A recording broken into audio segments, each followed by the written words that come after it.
नमस्कार दोस्तों, आपका स्वागत है हमारे चैनल तेजोमय पुरुष में। दोस्तों, आज हम बात करेंगे कि जब समुद्र मंथन हुआ था तो उनमें क्या क्या चीज़ें निकली थी जो शुभ और अशुभ थी। तो चलिए दोस्तों, पूरी तरह से हम इसे जानते हैं। दोस्तों, विष्णु पुराण में समुद्र मंथन की कथा को विस्तार पूर्वक बताया गया है।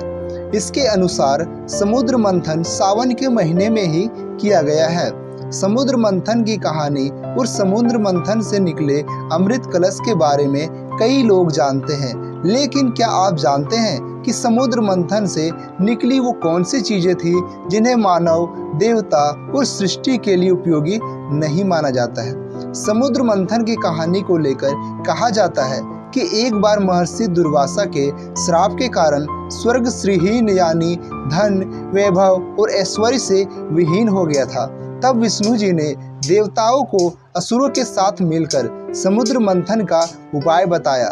विष्णु जी ने कहा कि समुद्र मंथन से जो अमृत कलश प्राप्त होगा उससे आप सभी अमर हो जाएंगे।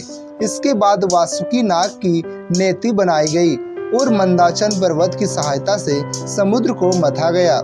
इसके बाद एक एक कर समुद्र से कुल 14 चीजें निकली, जिन्हें 14 बहुमूल्य रत्न कहा जाता है। इन 14 चीजों का बंटवारा देवताओं और असुरों के बीच किया गया, लेकिन अमृत कलश के लिए देवताओं और असुरों के बीच विवाद छिड़ गया था। आइए जानते हैं समुद्र मंथन से निकली उन चीजों के बारे में जिन्हें शुभ नहीं माना जाता है। समुद्र मंथन से निकले 14 बहुमूल्य रत्नों के ये नाम है: हलाहल विष, कामधेनु गाय, उच्चैर श्रवा घोड़ा, रियायत हाथी, कौस्तुभ मणि, कल्प वृक्ष, अप्सरा रंभा, माता लक्ष्मी, वारुणी, चंद्रमा, पांचजन्य शंख, परिजात वृक्ष, सारंग धनुष और अमृत कलश। समुद्र मंथन से निकली वे अशुभ चीजें ये है।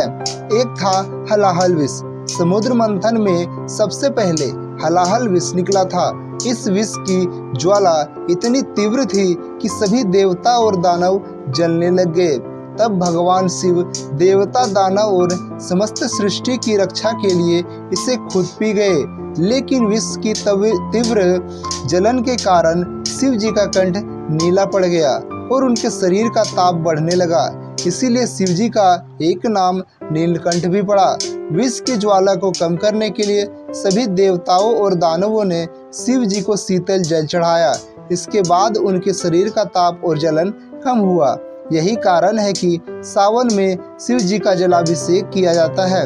कहा जाता है कि शिव जी जब हलाहल विष पी रहे थे तब उसकी कुछ बूंदें पृथ्वी पर गिर गई, जिसे सांप, बिच्छू और विषैले जंतुओं ने ग्रहण कर लिया।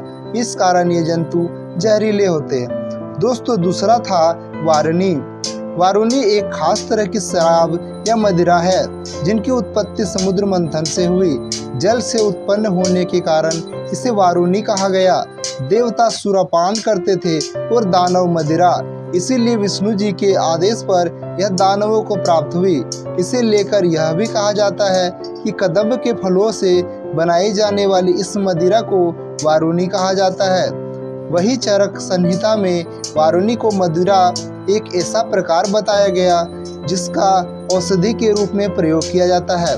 उल्लेख्य है कि समुद्र मंथन से निकले हलाहल विष और वारुणी को अशुभ तो नहीं कहा जा सकता, लेकिन मानव, देवता और समस्त सृष्टि के लिए इसे उपयोगी नहीं माना गया।